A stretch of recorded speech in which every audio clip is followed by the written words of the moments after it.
by they were anyways, anti-British, so solidarity with. That's why in large part why Devil Arrow was sending best regards to Hitler for his birthday in '45, but we're also pro-Israel, fighting off the British.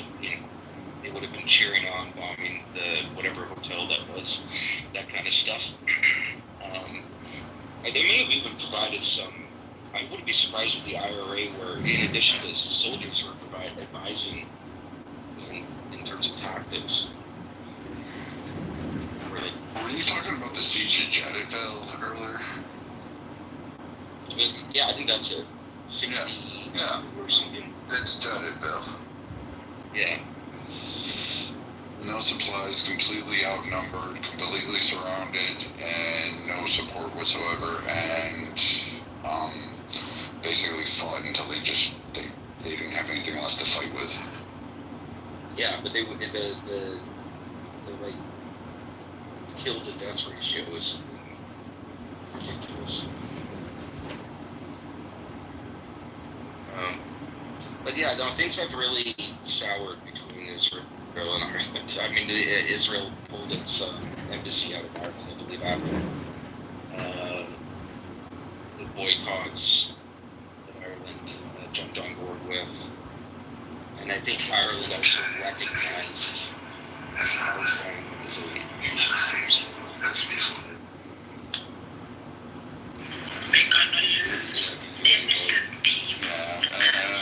On the flip side, at least they're not particularly fond of Ukraine, so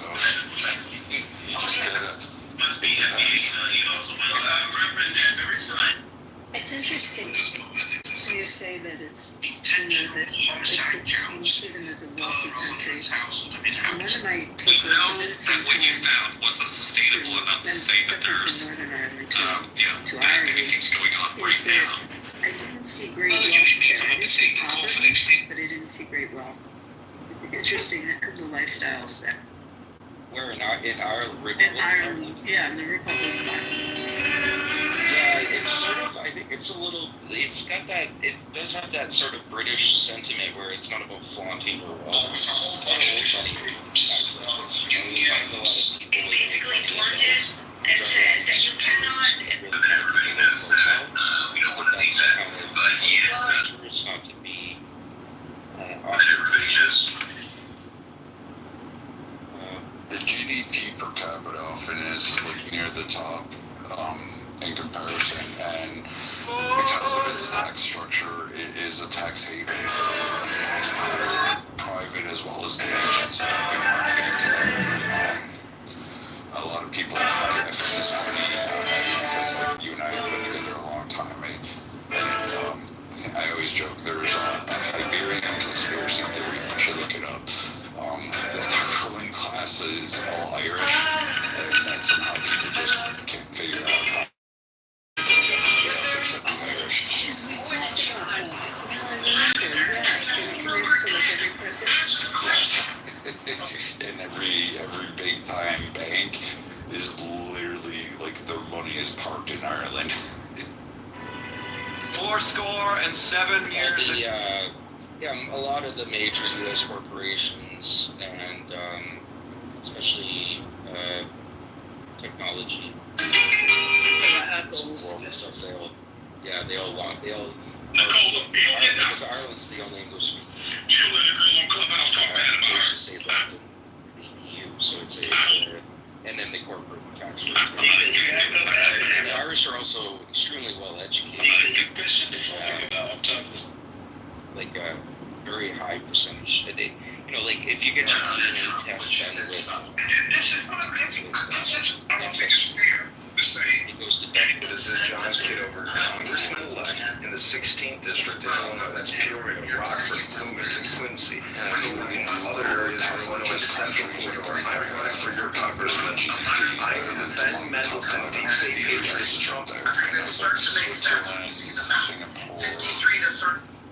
You fill it with yourself, or it dies. Like, I don't think even the U.S. is up there in the program. I like fill to it with think yourself. of the Irish as the Laotians of Europe. You fill it with yourself, or it dies. I think they're getting I'm closer caught in to this family crumbling energy. colonization of Ireland. Mitzvah stam.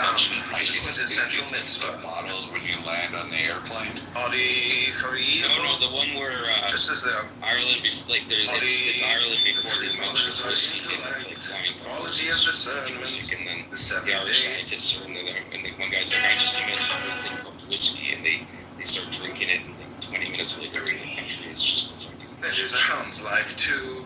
From I didn't see poverty when I was there. I just didn't see stupid poor areas. I mean, there were definitely classes there, but it just didn't appear Do anything, and I don't see why you would have any reason why you have to listen to them. areas. Because you have more than one of them and they've got guns, but in 20 down, there was a law passed. Yeah, North Dublin. They just say, I'll wait till the police comes. There was a law passed in 2021 called the William Thornberry National Defense Authorization Act. Fiscal year 2021. It is legal they have to show identification. That's what I thought. We need to do some research because This story about the famine in Ireland and Muslims help them. There's some historical relations Yes, too. the king of or whatever, some sultan or who something shows somewhere. in this? That would be the chief sent, of all. multiple ships of food. I am England weak. turned my them boy away is 6 and under 50. threat of war. Divide and actually, multiply and and understand. they sent it in. Then saith the Although prophet he also Isaiah, helped to muscle food Who am I? through some other channels, but it wasn't enough to help the So country. she answers There was a bending couple down of places and that tried to really help Ireland at that time. touching all And England just kept it loves the grip on hands it and and all the just back would not allow it, which is why you have more Irish people outside of Ireland.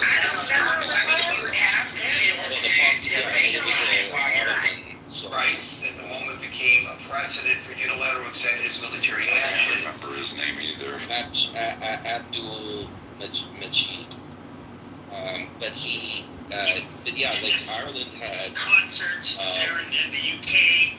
Ireland had, One of the songs was like, "Do you want your country?" not quite twice as many people living in Ireland in the early 19th century. Than they have today.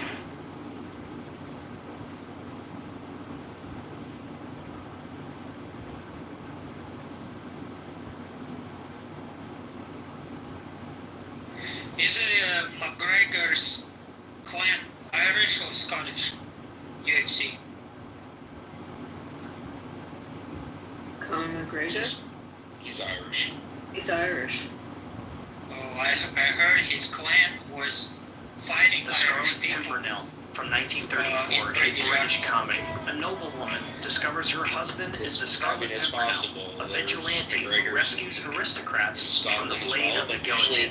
For a movie to be made that long ago and still make me crack up, I think is a sign that you know it's good. It's a little outrageous and a little outlandish, but boy, is it a great comedy. So I would highly recommend that. And around the 6-minute mark, I don't know his particular lineage. Like you The had mysterious figure of the a Scarlet lot of Pimpernel, with his Scots dual identity and daring escapades, laid the groundwork for many superheroes who were created decades later. His secret identity, hidden beneath the guise of a mild-mannered aristocrat, showcased the power of anonymity and the deception in the pursuit of justice. This notion of a secret identity became the cornerstone for superhero mythology, influencing characters like Batman, Zorro, Superman, The Shadow, Spider-Man, and countless others who would emerge in the following decades. The Pimpernel's ability to outsmart his adversaries while maintaining the facade of normalcy inspired creators to give their heroes similar strategies, protecting their loved ones and maintaining the and also there was just a lot of conflict with the Are you an actor too? Playing out some part in a strange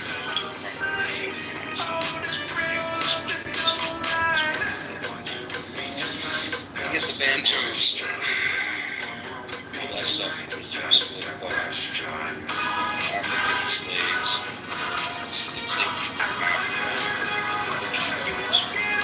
But Black Irish is different. Black Irish are Spanish. They Yeah. come into Ireland. it's the Irish the Irish genetics early wave, like even like Egyptian and stuff coming in there. They're finding, which is also part of the oral history. And then you also have a large component kind of Western hunter-gatherer, Western hunter-gatherers, and they moved to the vast region up into Paul, this is the gentleman who rescued our mom. Paul Chopin, Chief Agent of the Committee of National Security. Sir Percy Blakeney. Well, I think it was around the Muslim. It is a pleasure. You had the Catholics. I can assure you, Spain it's all right. to Ireland. And then there's the wars. You also had the I must Spanish apologize for Armada. my tardiness. It was next to impossible finding a carriage. Simply, if everyone isn't so equal in your new society, then no one wants to do the driving anymore. This is great. I take it, sir, that you do not approve of our new society. Approval, sir, in my opinion, demands the attainment of perfection. And in that sense, you rather overrate the charm of your society. Faith for one thing, it does seem monstrous ill-dressed for any society, even a new one. Sick-maker tailors have betrayed you. Betrayed us. We pride ourselves on our French tailors. Us fish with their family. Such sorry workmanship not tolerated in London for one tiny instant. Look here, sir. At this limp river. I ask you, will the sorry cut of this sleeve? No, no. The stats tailor those cuts. Second, I can hardly bring myself to look upon them. No, sir. If this is the best your tailors can do, 'twould serve you right in order to send them to the guillotine. We shall send our king instead, and exalt our tails. More's the pity. Then your tailors will rule the land, and no one will make the clothes. So much for French fashion. And French politics. What is it you Frenchies say? Touche. You see, I'm a bit of a poet. And you did not know it. It's literally just about the numbers. You did not know it. I didn't think we had to explain what a minority and a majority. Oh, go ahead, please. Well, if you have more than 50%, you have a majority. If you have less, then you have a minority. If you can buy something miles away with it. And then if the largest group is less than 50%, you would call it a plurality. Now, in the majority that I'm speaking of, which are those that are very few in numbers, but they run the systems that manage really a minority status. So therefore, if you're looking at people in a situation of finance, then the majority who has the most money and status and have the system in place. Who would that be? Like, could you not sound in general? Just be specific. Okay, here in the United States, we look at legislatures. I have not saved your neck from those thugs of Saint-Cyr. Really, by Merely numbers, so you lose your head. they are The guillotine. by numbers, they are My mind is quite made up. But by the I fact will that warn they the detainees there's no use write the trying to stop. laws, create the laws, No intention manage of all of the stopping. population, the Do you also have 340 million people. that you would get into the temple prison We That's can't the deal with them as they might They do. were tonight? no, they were elected by the people to represent the group Under of what people. purpose?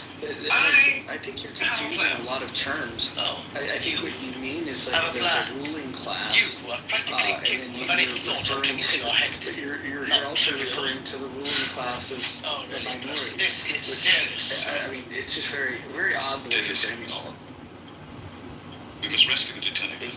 I understand, risking it you. sounds odd, but You when can be look far more at valuable to us if you keep your mission and continue to work the with the United committee. States, the federal You said to level, us, what on earth are you talking about? five members. By all of That's those, 100%, and what senators. you are about to hear And, will not repeat to then you anyone, have the learning to not even Marguerite. As far as the energy house, Do you swear? that's 535 people, yeah. Correct. Those are elected officials that represent, the 2 senators represent each of the. Okay, I'm still getting caught up, and maybe I shouldn't. Maybe I should just let you continue to bastardize the meaning of minority and majority. But no, a minority. I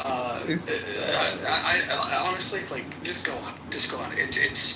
It's getting late, and I don't have the patience to correct you on basic terms. Congratulations to you, Sir Percy. As always, everything planned down to the last detail. So if you look at the 535, Only this time, you will wrong with one little thing. There is no way off this island except back over the causeway. And if you care to look out of that window, you will see my own man standing guard. But they think of themselves as a minority when they look at the system that's in place. They feel powerless. So they think of themselves just offshore to take Lady Blakeney. I'm on majority by the man. I see what you're saying. But it's the mindset. So when you look at the mindset. So somebody's a mental minority? I had to not do Yes. Psychologically, you can feel that you're a minority as an individual, as a group coming together. Then you find the majority will change, which is done many times. A gentleman Here in the United States. removes his coat. Civil rights. Stand away. Protests that have actually changed the Constitution over years, because the first 10, as you know, are the Bill of Rights. If you follow the 11, 12, 13, all the way to the 27th, those have been changed by actions of those who feel that they're a minority in the system. They're really a majority by numbers.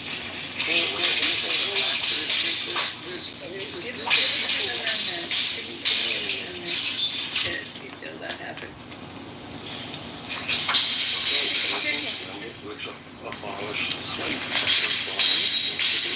Civil War, which, of course, So you said that the people are the ones that changed that. Doesn't Congress have to vote and have 2/3 majority and have 3/4 of the states to ratify it? So I don't think. I don't know. I'm trying to understand where you're coming from, because what you're saying doesn't really make a lot of sense.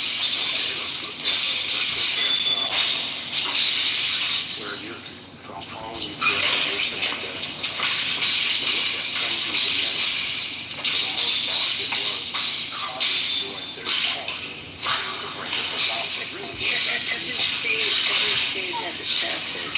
Just that states have to pass it. Okay? That's why I said pick an amendment. We could talk about dues, we could talk about voting rights. I mean, it still had to go through first the chambers of Congress, but then 3/4 of our states. Correct.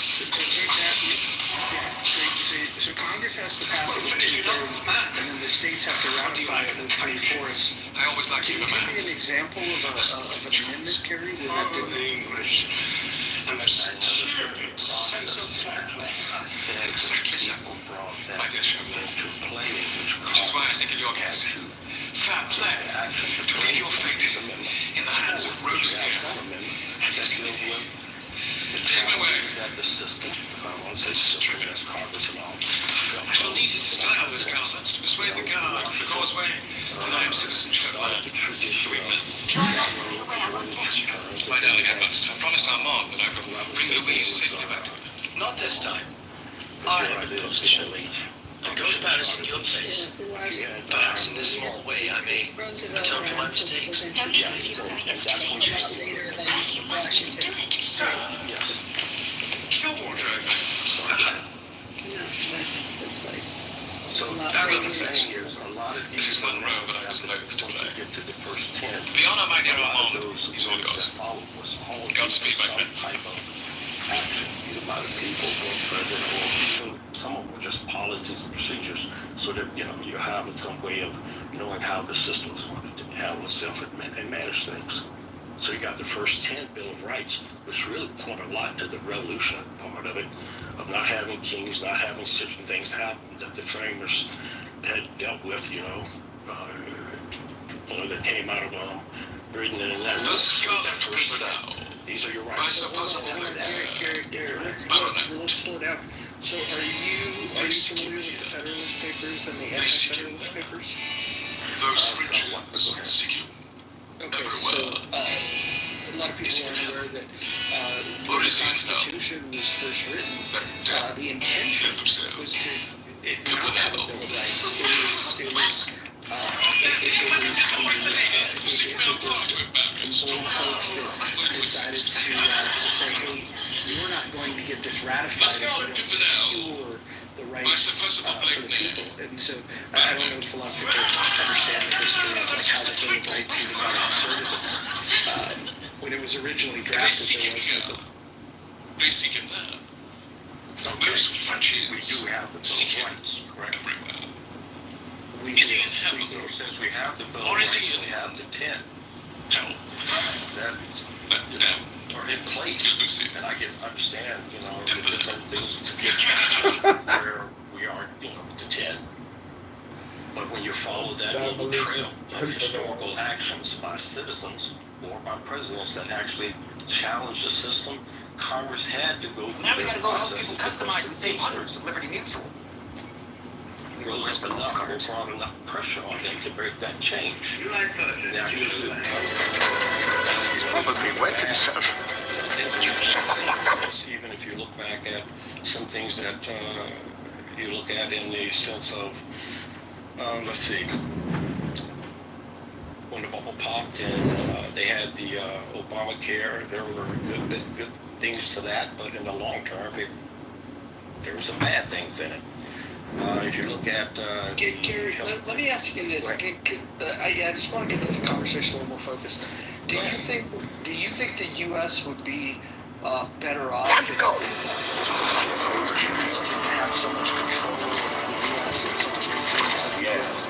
Let the conquered be at the mercy of the conqueror. Agreed. Bound by the laws of chivalry. 3 plus 6. Do not be afraid. We have been through far worse, my friend.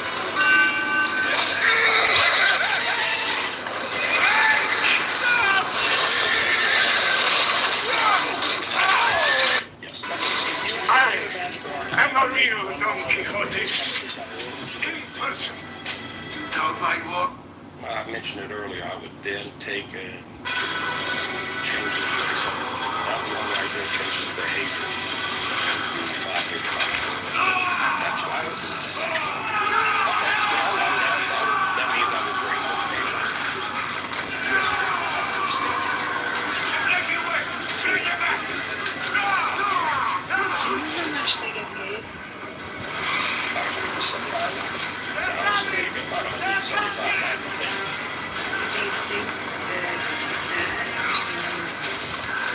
435, if they get paid more, is that, do you think that is really significant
emphasize again. If you think about it, every one of us Road that you've chosen doesn't have a rainbow.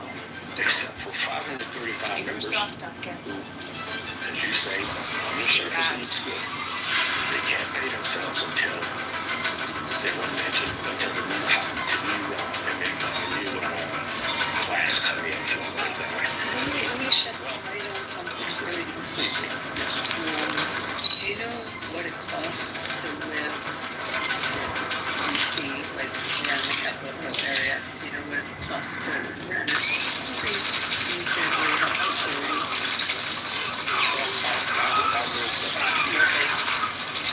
I lived in Virginia. No, I'm not sitting on the hill. I lived up in my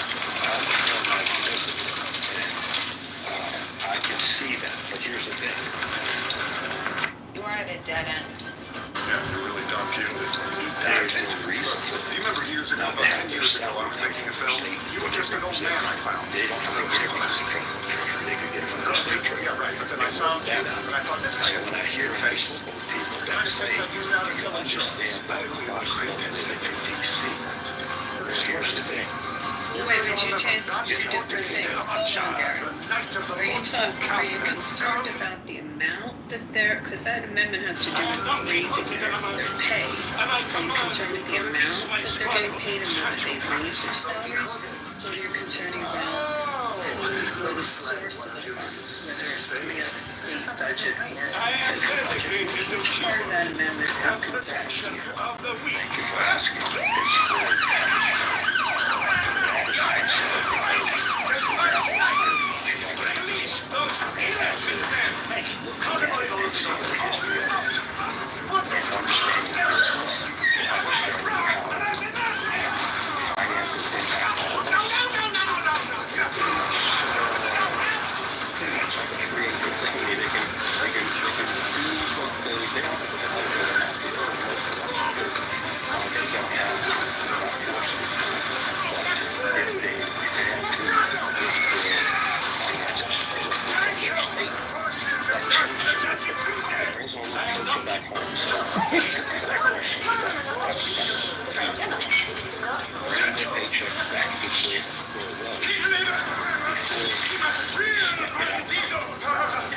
It's really I emphasize again.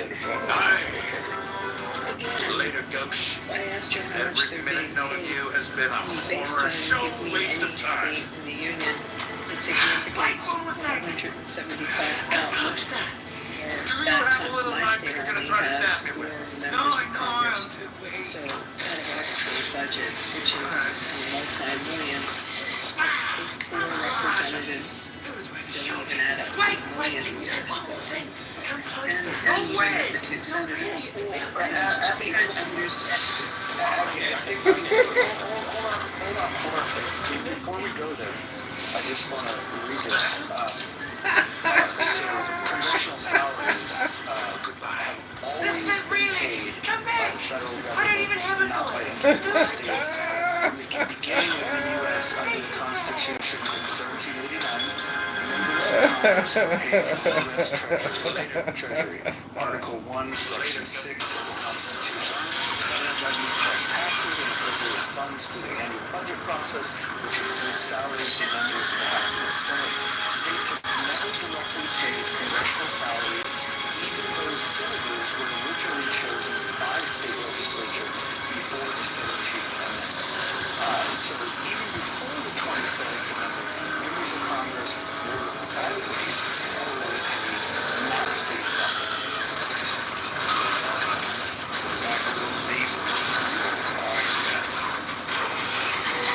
Do you have any information that counters what I just read to you?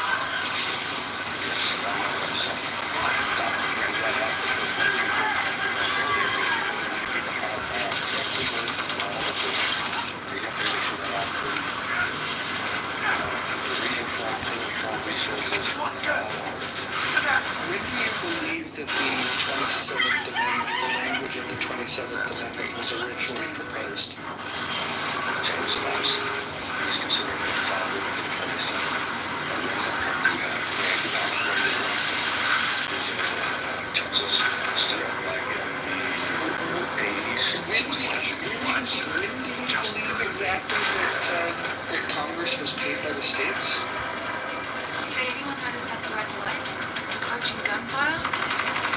Prior to 17, I won't get the years. You've got two left. Like I said, I don't have my material for the which is not a person for the sharpest tool. Prior to that, it wasn't much of paid as much as they considered to be a public service that they would do without pay the shit. I heard you say that prior to the ratification of the 27th Amendment, that it was your contention that members of Congress were paid by the states. We're not going back. They received funding, my understanding. Okay, got it. And can you please show me the source to that? Okay. I will have to go back and take up my material so I can do that. But if you look at it, a lot of their service was without pay. Because they have the status and they're in a position where they don't want to be money. That's just the way the system was at that time. When James Madison introduced it, they didn't get it ratified. Do you know the language of the 27th Amendment? Yes, I've read it, sir. Which is what the lady was reading. Yeah, so the language of the 27th Amendment, it doesn't speak to who's going to pay it. What it speaks to is limiting Congress to not voting to give themselves a pay increase.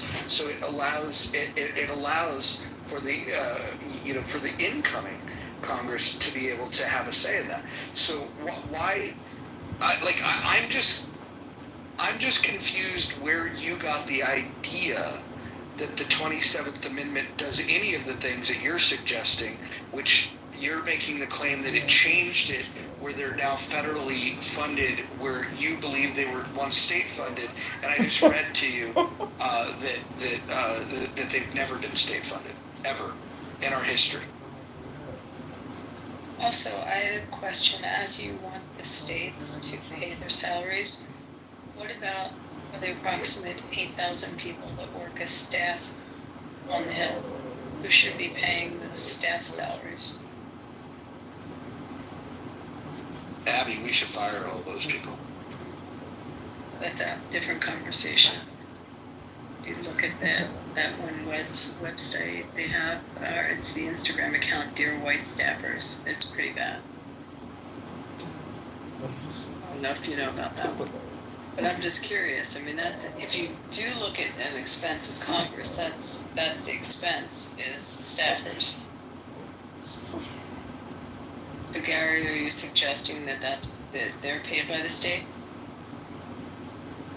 Low-hanging fruit would be, as low-hanging fruit would be, the 27th Amendment doesn't speak about the staffers, it speaks about Congress. So therefore, those are the ones that I would be focusing on. And that's what we should focus on. They'll continue to get paid because guess what? They are being paid now without any amendment or anything in the Constitution speaking about their pay. So when I So who's going to pay? Who should pay them? But that's good. Let's put that on the back burner because it's almost like anything else.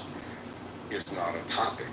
But if you want to make it a topic, I would ask you then, what do you think? Because I've only focused on one thing, and that's the 27th that actually speaks to a particular 535 people.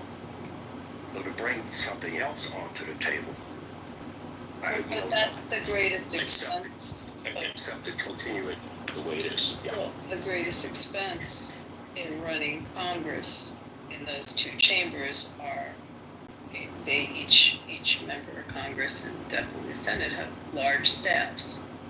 Understood. So I'm asking you who should pay for the transportation back and forth to the district that they usually go every week. Now, usually if I may- who should be reimbursing? Should that be the states also, or is that okay that comes out of the federal? No, yes, it should be. It should be the states, because as you mentioned about the salary of 175, that all states may not be able to afford that, and some may be able to afford more. Well, that's just part of the negotiation you have with your state legislatures and governors. That's how you put yourself into the budget. So you get that 175. Say if you're, Virginia, and I'm North Carolina. Once that rolls back into a state, then I would be speaking to my state legislatures and governors and talking about how I'm going to do my best for their interests. And they'll look at me and say, hey, I'm sorry, 175 isn't, we're not able to do that. Then let's talk about it, because I'm working. It's my job to work for you. It's the same thing when we all go to work. We have to produce to get that paycheck. So therefore, you may go back to Virginia and they may say, hey, great job. You've been doing great. You're going to get 180. I may not get like 140. I don't know. The governor may say you don't definitely deserve as much as I do, and I may get less than that. But here's the thing. I'm there for the same purpose that George Washington was speaking about. Public service. A public servant. So just like I have for the military, not do it for the money. It's public service, like there's so many other public service providers and companies, organizations. You even have not-for-profit. A lot of people do it not for the money. Therefore, why is that really a key thing? If you want to roll back that 27th and bring their paycheck back to the states, the money and the position and the impact you have on everybody's lives shouldn't be about the money, but it is about the money. Have been about the money, and that's my way of seeing how James Madison really, for him, was about the money. But who pays all the expenses to run Congress? So you're still not answering that question. Who's going to pay for? Taxpayers. Well, no, but is it coming out of this? Who's paying for the House? The doorkeepers of the House, the sergeant at arms of the House. Who should be paying all those salaries? The states or Hold on, I think we're all asking the wrong questions, because I've now gone to this website, the hire and fire .com thing that he's referencing, and I'm reading this, and here's the facts. The website itself misunderstands what the 27th Amendment is, and so the 27th Amendment, it just says no law varying the compensation of the service of the senators and representatives shall take effect until the election of representatives shall have intervened.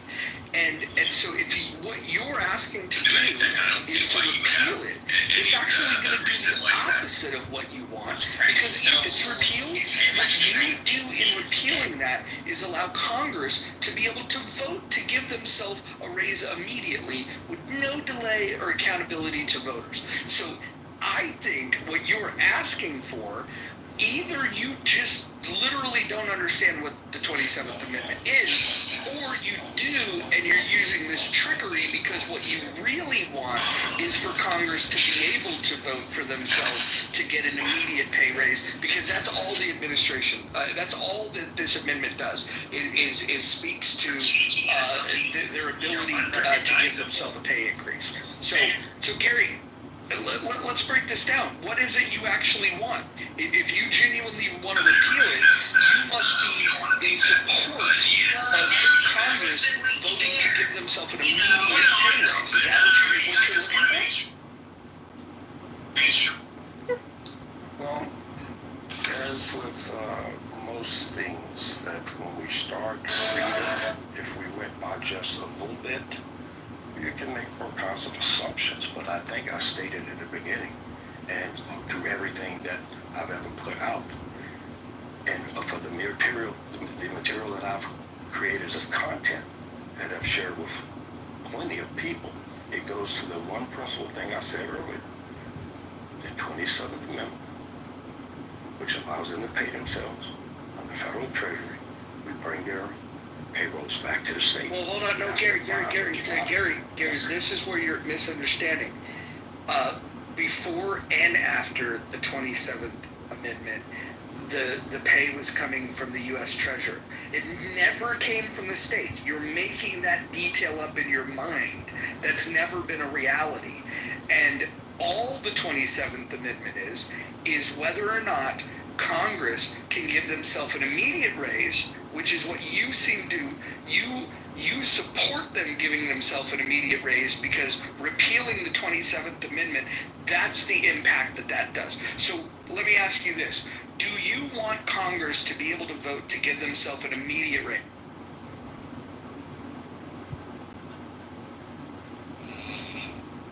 So therefore, anything I've said, you've been spinning it to try to say something I've never said. I'm reading the website. Let me try again. I do not want them being paid and paying themselves from the federal treasury.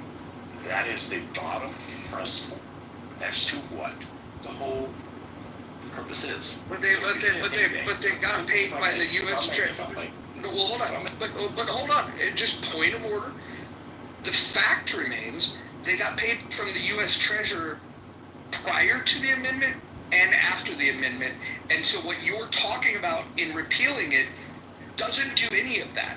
Whether you repeal it or keep it, their salaries are going to come from the U.S. Treasurer either fucking way. And that's the way it's been the entire fucking... I'll be coming back to you with the evidence right now. Like I said, I'll have to get the evidence because I understand from my interpretation of what I've read and studied that they did not get paid at all from the federal treasury because so why that is look that up? What, like, these are just I'm not going to look it up because it's kind of late. These are just facts. Okay, that's fine. It's 300 years of facts, 250 years of facts. It's okay. It's okay. I get it. So, the bottom line to the end game, such as in any type of game, I guess, is to bring change or win, is that the 27th Amendment, as it exists today, allows them to give their raise, which they haven't done in a long time. And that's really good because it would be bad to do it at a time when everybody else is kind of having these bubble pops and COVID and all. But they haven't done it in a while. So anytime they need to or want to or have in the past, they go to the federal treasury.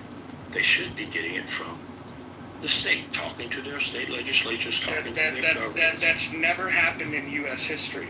Period. Well, that's true. That's why you can think of anything after the 10th, the 11th, and 13th. Those things weren't U.S. history either until they became part of the U.S. history. This would be part of U.S. history. You know what? Just like I think you're just a double talking idiot. Sorry. No, that's okay. That's fine. Not offended by anything. I've been around playing for a little bit, so.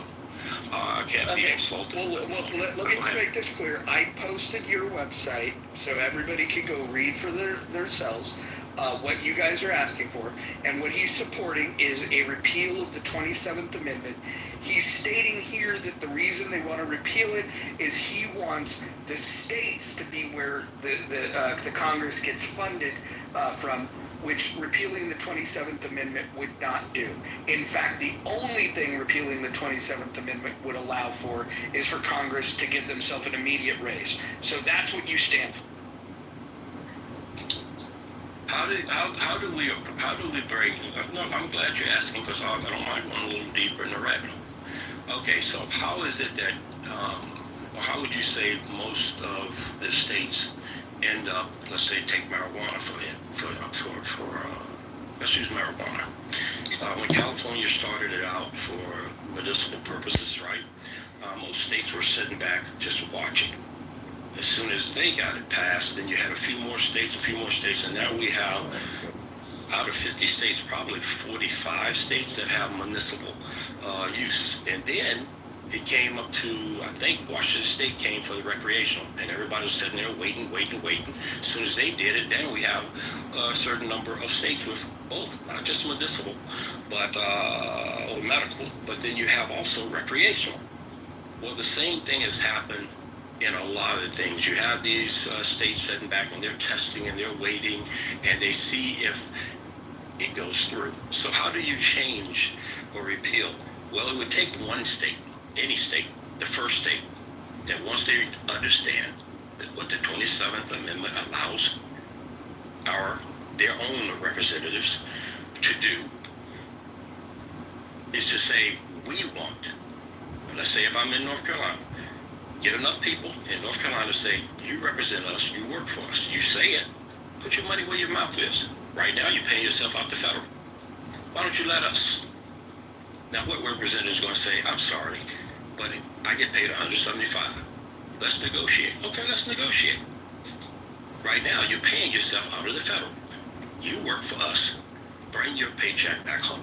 Now, this is North Carolina. Everybody else is sitting back kind of watching, saying, wait a minute. They have their representatives, 2 senators, and however many House members. Let's see if this really works. Gary, hold on. Who told you, what voice is whispering in your head that the 27th Amendment allows for, is what allowed for the Congress to get paid for the U.S. Treasury? I mean, you clearly ignored the Constitution itself, which established that in the very beginning. I'm just looking for, give me one shred of support for your case that they were ever paid by the states. Just one shred of evidence. Because I could show you, I could read to you the Constitution and I could read to you the 27th Amendment. And I don't think you're even speaking to it. But you haven't read anything about the argument of that bill when it was introduced to the framers, correct? Have you read that? I can read. I can read it out. I can read it out loud to you if you'd like me to. But my question is, because the Constitution is what gave the power to the Treasury to be able to pay the senators and the congressmen, and this happened hundreds of years ago, and that's the way that it's happened even prior and post ratification of the 27th Amendment. So what you were saying just has no basis in fact, and if you think that I'm wrong in stating that, just show me one piece of evidence that speaks contrary to what I just said. Because I could show you the Constitution and I could show you the 27th Amendment. And I never said that you were wrong. I said I will come back to you with the evidence that you're speaking to, but you're saying, hey, at this moment in time, provided now. And I said, I will come back to you. Now, we could stop the conversation and move on. But who told you? And I'll come back. Who told you? Where did you come up with this idea that the states would pay for congressmen and senators? Where did you get that? What put that idea in your head? Because the Constitution didn't do it. No law did it. I'm just there's no historical precedent for it. I'm just wondering what voice whispered that into your head. I'm just curious. Again, it's the debate between George Washington and James Madison that put the thought in my head that, interesting. George Washington actually tried to convince him that they should follow the same principle that George Washington did as far as working for free. But at that time, they could work for free because, again, the system allowed them to be able to not worry about money. So if you listen to the arguments and check the arguments, then you should understand that, okay. But James Madison and, you know, how politicians are, they moved, I say they moved, only based on our arguments, that they moved the money into the federal Treasury. Even back then, it wasn't ratified. Matter of fact, that's where Gregory Watson came upon it. And that's why he did it. Gary, Gary, it sounds like you like the Constitution. It sounds like that you may have read parts of it at some point in your life. My question is, are you familiar with Article 1, Section 6, Clause 1? Please, read, sure. It says, and this is Article 1, Section 6, Clause 1. The senators and representatives shall receive compensation for their services to be ascertained by law and paid out by the Treasury of the United States. And I'm just asking you, show me something similar to that changed that where the states had paid. Because there's no historical evidence that I could find anywhere that supports your. You would find it in the arguments, and that's why I'm saying that the idea, which you did ask, and I did answer. You asked us several times, and I said, and I even asked you earlier, I said, have you read the arguments back then? That's where it comes from. It's the argument. Was this the losing argument? As a matter of fact, you'll find out that. Was it the losing argument? Was it the losing argument? Because I again, you made the claim that the states used to pay it, and there's no evidence of that. Like you're just factually incorrect about that. I will bring that to you. I know I owe that to you, so I will bring it back to you. Well, point me in the right direction. Tell me where I can go besides the Constitution. Should I ask you a question? Yeah, go for it. Okay. It also, just to remind you historically, that the Congress, the First Continental Congress, met in the Pennsylvania State House, and it became a rift between the state of Pennsylvania and the federal government because it was a burden and an expense that the Pennsylvania State House didn't want to endure. So it was conflict from the beginning that it needs to stay as a federal expense and not a burden on the state. And you can go visit that when you go to Independence Hall, which was Pennsylvania State House. So may I ask you that question? Okay. Although there have been laws or things that are put in place, do you believe that at some time things have to be changed? Or would you say once it's in stone, it's in stone? Oh, I'm saying that you can always try to make an amendment. The process to do that is to get 2/3 of the Congress and 3/4 of the states to ratify it. But you're now evading the question because the thing is you are advocating. You're this activist for repealing the 27th Amendment, yet you don't even understand what the 27th Amendment is. Well, if you go with me for a But I'm moment. going to answer your question because the 18th Amendment clearly was repealed by the 21st Amendment, correct? Indeed. So, okay, so there is always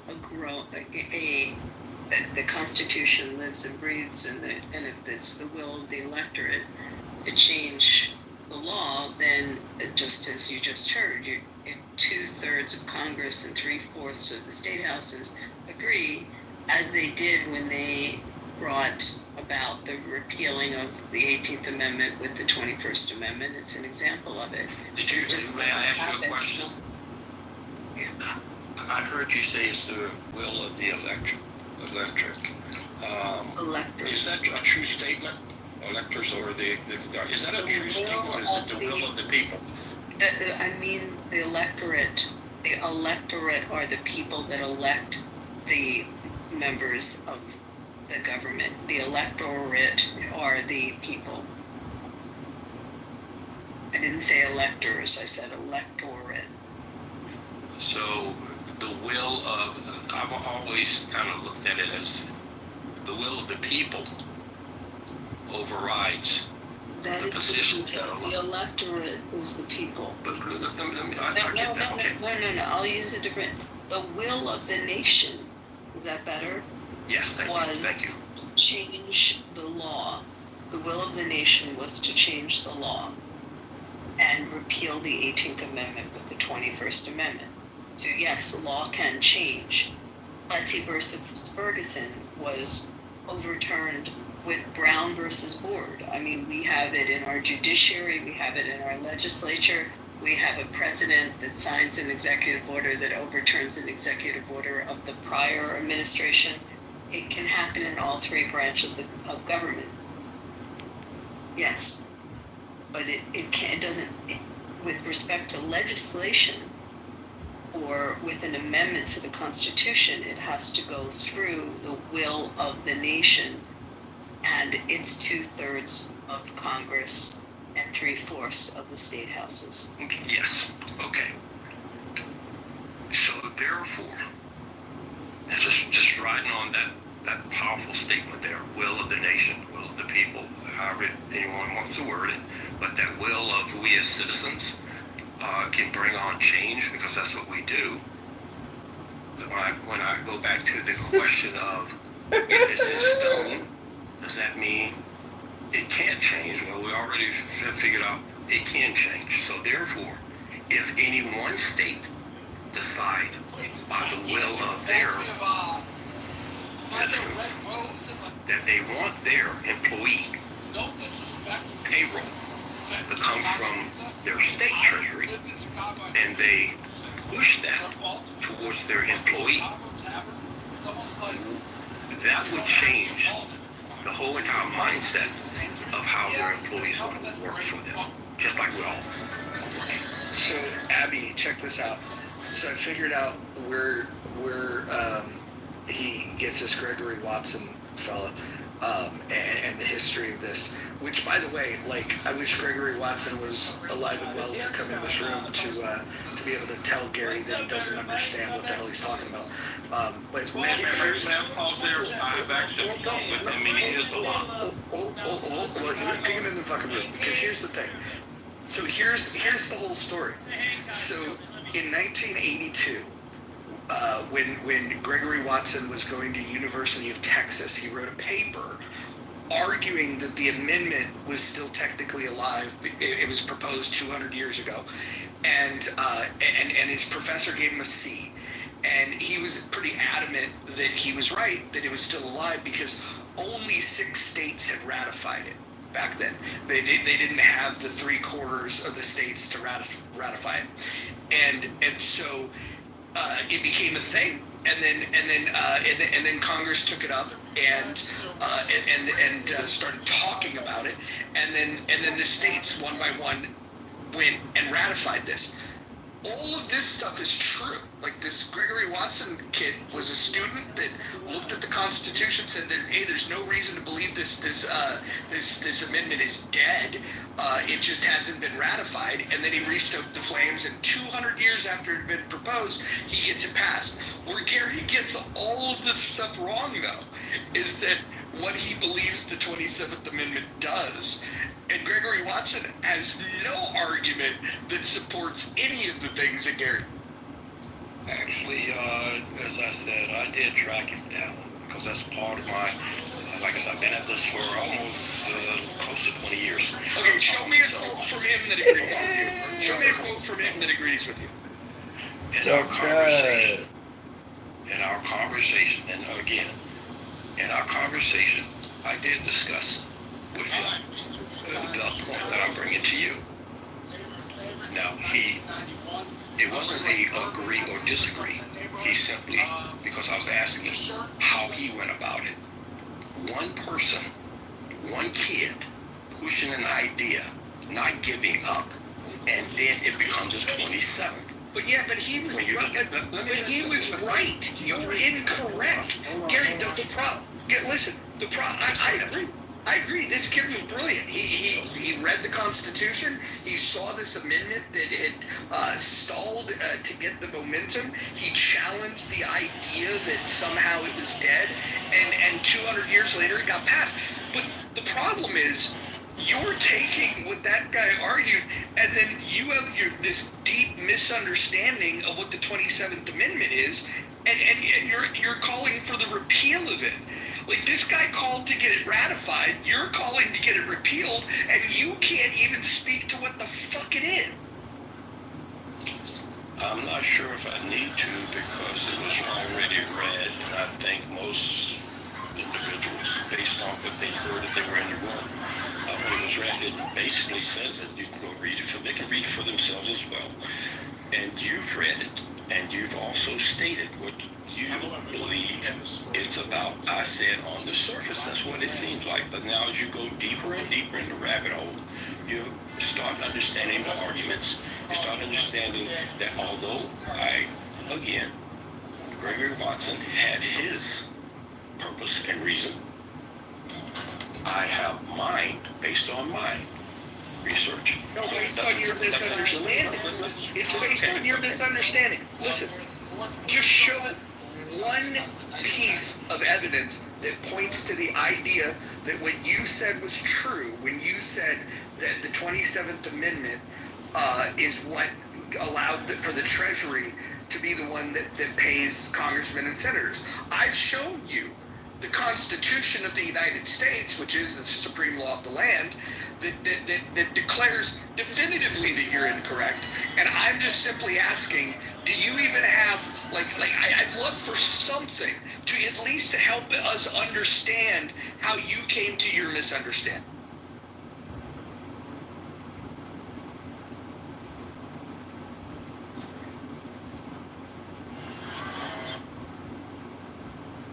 The arguments between George Washington and James Madison. Post it in the chat. I understand. Post it in the chat. If I may, I'm saying, you're asking, and I understand, there's an answer for everything.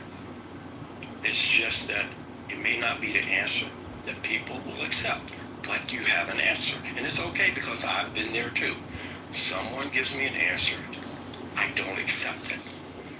Until you give me the answer, I will accept it. Now, it's okay. I'm good with that. With all due respect, listen, you're a very polite guy, and I feel bad. I'm torn between the fact that you could be civil and you're very polite, but you're just so fucking categorically wrong, and you're stubborn, and you won't even acknowledge the fact that what you're saying has no basis in reality.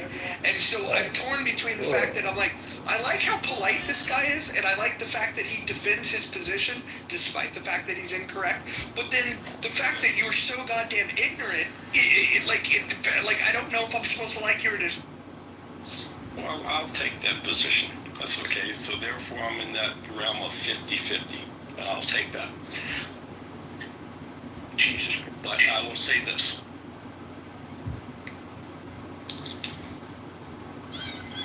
I hear from you, there must be a right and a wrong. There is no, you got a line in the sand, and you're saying there's a right and a wrong. No, I'm telling. Am I hearing that, or you? No. I'm telling you that there's a historical fact, and then there's you misunderstanding what you've read, and you've come up with this position that you want to. Look, dude, go ahead, get this 27th Amendment repealed, and then all that does is Congress gets to give themselves a raise while they're in office. No. That's all. If we can continue, because I was, as you say, polite enough to listen, and giving you the floor each time.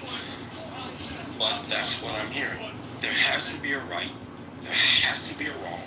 And then when you ask me exactly where this comes from, and I tell you, now you're asking for evidence, I say, I'll get back to you, but you're still harping on this right and wrong, which then I'm trying to figure out that, actually you're becoming an interesting subject now to me, because I hear you saying it over and over and over, and even though I give you an answer, it's not one you want to accept. So now I'm going, okay, maybe we'll have to come back to this. Okay, Gary, let me ask you something.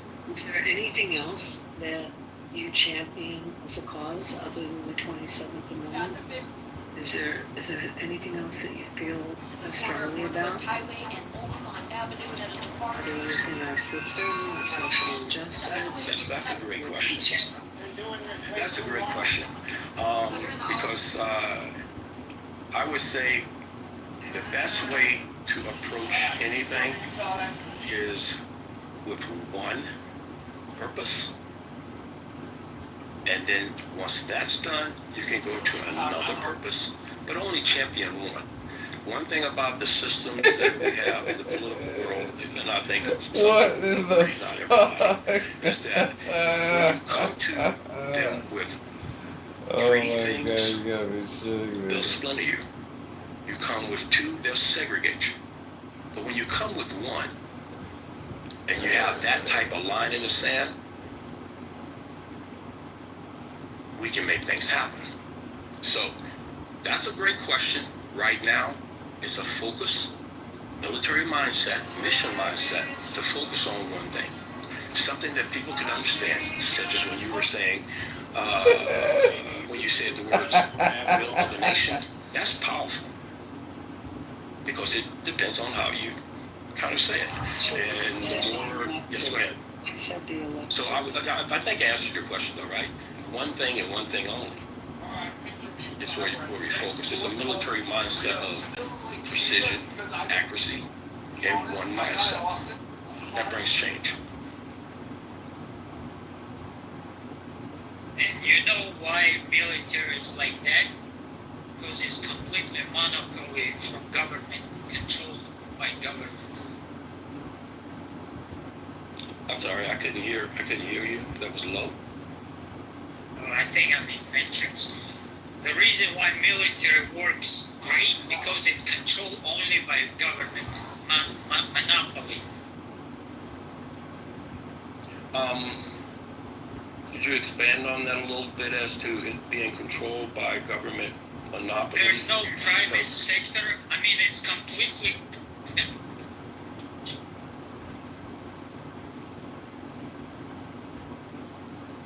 Okay, yes, I think you're going in and out, but I think I understand what you're saying. It's like a closed loop system. Is that what you're saying?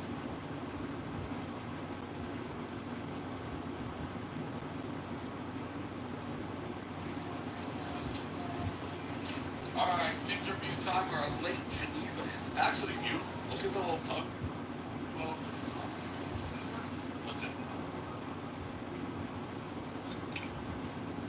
I want to say I appreciate the opportunity. Look forward to discussing and bringing back a little bit more to hopefully add a little bit more depth to what I was saying about the state treasury and the federal treasury. But I appreciate your time. It's really late, and I got to get to work. Thank you. Got it. Okay. So, you know what's incredible about that, Abby, is that this guy genuinely, he has a misunderstanding about something that he read, and he's an activist to repeal an amendment that he doesn't understand. I think this, honestly, this, as annoying as that was one of the more fascinating things ever, because I've never seen somebody so passionate about something that they clearly misunderstood. I mean, that's a hill he wants to die on, but I gave him the opportunity to say there was something else, in the world, some other injustice. You know the part I feel bad about is that, I was so fucking irritated with how, just ignorant he is, that I was growing impatient, but I think he's a sincere dude. I think he's just misunderstands it, and his politeness was incredible, especially with how impatient I was getting with him. There's a part of him that I really actually admire. It's funny, but he's just so fucking ignorant about the subject. It's just crazy. But he's also, I couldn't imagine being that fired up about something that I don't understand. But it's so interesting because just pointing out the logic of it, that the actual expense that he's talking about is so incredibly insignificant. But when I asked the question about the staffing, because as I said, there's 8,000 at least staffers on the Hill, which might add up. I mean, it's still insignificant with respect to what a state budget is, but he couldn't answer that one, He's just harping on the 175,000. Well, and what's funny is it's not even about an amount. All the 27th Amendment does is it just determines how soon, Congress can usher in a pay increase. And repealing it, like, if what he wants is more accountability, it does the exact opposite. It would allow Congress to just say, oh yeah, hey, pay me now. He just doesn't get it at all. I don't even know if there's any hope for that dude. That was weird. He's almost as dumb as Pamiri here. But he was very polite. He was. I almost want to walk back. If I could go back and do it over again, I would just, I wish I could have just stayed more composed and just said, okay, despite the fact that you clearly have no fucking idea what you're talking about, you're being polite. I mean, fuck. If everybody was as polite as him, this world would be a better place. I don't know. Maybe we should accept politeness and ignorance. I mean, it's probably a better package than some people offer here on Clubhouse. Something up.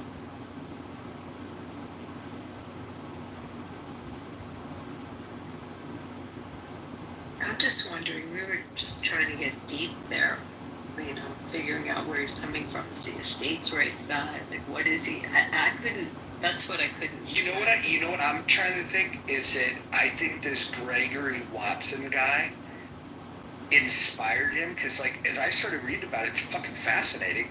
19-year-old student at University of Texas that gets a C on his paper saying that, hey, this amendment should still be alive, and the professor is saying, no, you don't understand it, and this kid was correct, and then after 200 years it ends up getting ratified. That's a fascinating story, and I think maybe what he wants is, he wants his name in the history books as being the guy that revives the argument that was made 200 years ago, the losing argument, by the way, and brings it back for the repeal.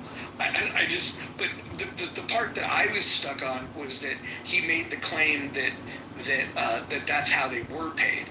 Now, if he would have just said there's an argument that that's how they should have been paid, then he would have been consistent. But he was overstating his case at best. He was lying at worst.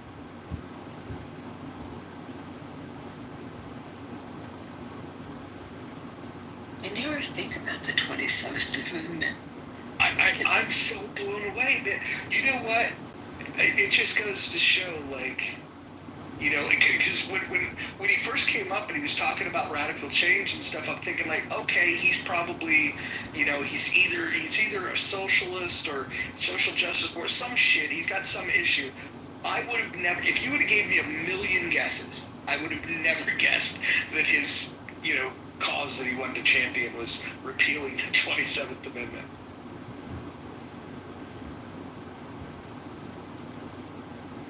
Very bizarre. What do you guys think about dual citizenship in Congress? Is it good, bad? There isn't any. Isn't there? I just had to deal with this in another room. Let me say this again for the 50th time tonight. There is not a member of Congress. There is not a member of the Senate that, with respect to Israel, because that's what keeps getting raised, that has a dual citizenship. Not one. The highest ranking person in the United States government that was born in Israel is a U.S. attorney in one of the western states. That's it. There's no member of Congress. The only member of Congress, to my knowledge, that has dual citizenship is Ted Cruz, who has Canadian citizenship. But short of that, if you could point me to what in this 119th Congress we're in, could you tell me who has a dual citizenship? Oh, well, there's probably Ilhan Omar, who's Somali, unless she gave that up, and I don't know. So there could be a few others. But with respect to the trope, there is not, nor has there ever been, a dual citizenship with Israel. Hope that puts that one to bed. I hear it first time. I don't know how many times you said it, but this first time I'm hearing it. Look it up. But my point is it good or bad if they had or didn't? Do they have to? People are born in other countries. I mean, as much as I despise Ilhan Omar, she was born in Somalia. I mean, they still have a right to serve in the Congress. They become U.S. citizens, and they run for Congress. They have that constitutional right. But I think you should Google how many right now. Again, I know Ted Cruz is, but maybe you can think of some others.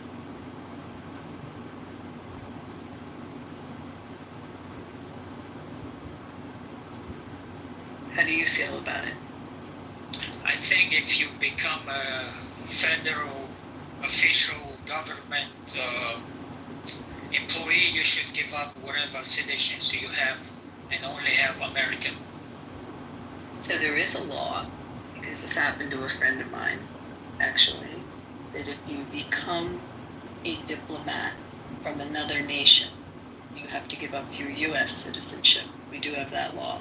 So if you're a U.S. citizen and you become a citizen somewhere else and you become a diplomat, you have to renounce your U.S. citizenship. We do have that law.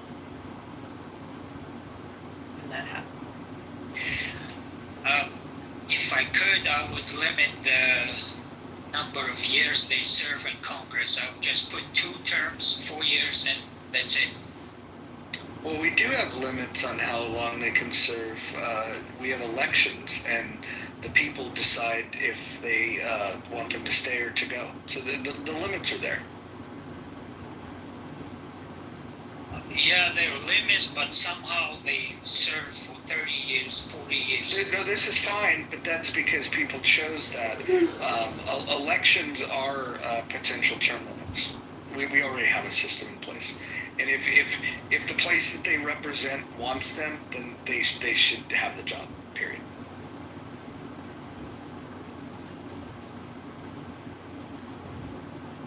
What if you had somebody great? Why would you want to set up a rule that says they have to go? No, that's a good point, but I guarantee most of the Americans don't even know who is their representatives, what they sign every day, what bill they pass. They have no idea. Mary, this might be the most intelligent thing that you've ever said, ever. You're right. The average American doesn't know shit. They don't know their city council members. They don't know their mayor. They don't know their county representatives. They don't know anything. They don't know the state representative, federal representative. In fact, the average American is more familiar with the pseudo-celebrity Congress people that don't even live in their own state than the ones that represent them. So yeah, Mary, I 100% agree with you. Americans are very uninformed on a lot of shit. They know Super Bowl. They will not miss the Super Bowl, but the things that affects their lives, they don't know. Right. I wish we could educate them. I wish I could educate everybody, like on basic facts, like the fact that Palestine doesn't exist. Or exists.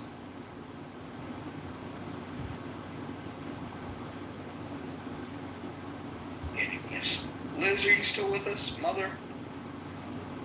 Is Adams awake? Is Roe here? Yeah, Kelly? I'm here. What's going on here? I'm here, but I don't talk about the politics. That is not true. You absolutely do.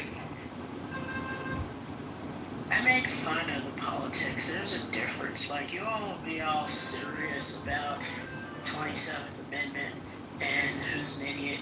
And I'm just sitting here going, this is weird. I've actually been listening this whole time. I just noticed my phone signal was on now. Interesting. Dr. Jordan, we talked earlier, you weren't here, but there's a new house that we're going to build, and you're going to be the head of it. I won't mention it here, but we'll talk privately. Dr. Jordan, also, Roger was going to match us, but That's true. Not true. I just did I don't know your precise age, but I just did I have a spiritual coach. I know it sounds funny, and she went over my romantic chart, and I plotted down all my exes of recent years, and then I'm supposed to journal about it and like put descriptions down and stuff. And I looked at their mean age. So two of them are a year older. Two of them are a year older than I. Two of them were born in 1965, and one of them was born in 1970. So it was really kind of interesting. And then there's another one that I forgot to list who was probably also 1965. So it's kind of really funny. That is surprising. I'm also too Jewish and too black. Oh, well you're not, you could be too Jewish. I don't know if you'd be too black. I'm joking. It's so funny. I love Vanessa Williams. If Vanessa Williams was Jewish, I would give her I would do something for her. I think it's amazing that every time we talk about black women, you always go to Vanessa Williams, as if there's no other black women. I think Whitney Houston is gorgeous, too. I was just watching this thing with, maybe it was an Academy Award event where what's the guy's name who was opposite her in Kevin Costner was kind of tearing up at some kind of tribute to her. It was really touching. That was her funeral. Oh, it was her funeral?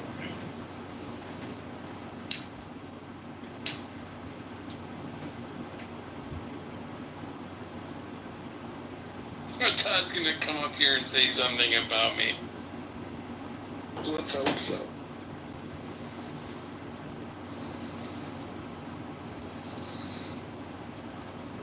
Yeah, I mean, I'm a little disappointed. A woman that I have a huge crush on rejected me today in a very nice way.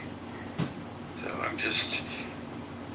Talking about that publicly is probably not, like, going to do anything that will help you. Well, I'm just very candid. I'm not trying to pretend that I'm anything I'm not. We have Hebrew Israelites. Yeah, that doesn't make any sense. I can't bring Todd up for whatever reason. Neither can I. Maybe just Todd comes up so rarely, Clubhouse has kind of deactivated his hand.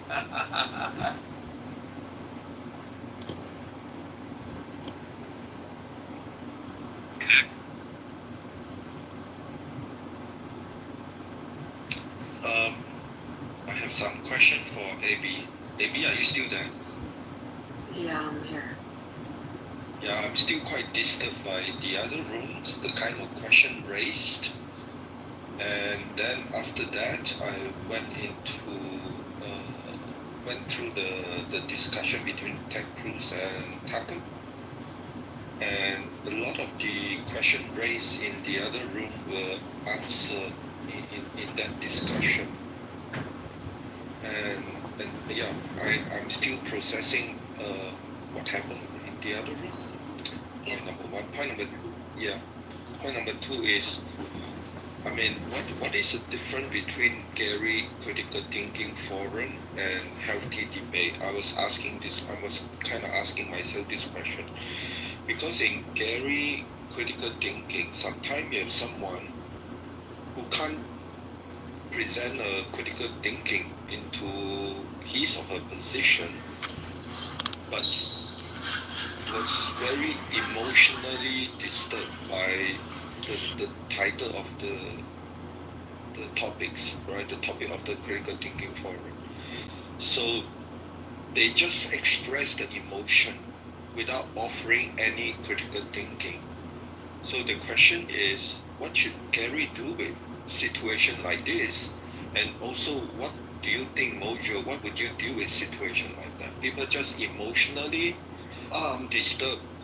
Yeah, let me just say this. First of all, there's big differences between Gary's room and this room. Gary, I think Gary's a really good guy. I don't always agree with him, but I think he's a good guy. I think he's well intended, and his spaces, depending on who's on the stage, it could either be fun or it could be terrible. But in terms of people that are emotionally disturbed, it's a fucking Clubhouse. Like, if you're not interested in that, I would say that you should get off. There's people on this stage right now that are mentally disturbed. And, yeah, just is what it is.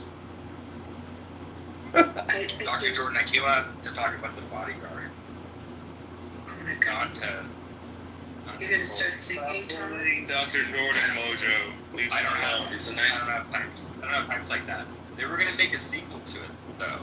Oh, really? And it was going to be with Princess Diana, but then she died. But she was, like, on board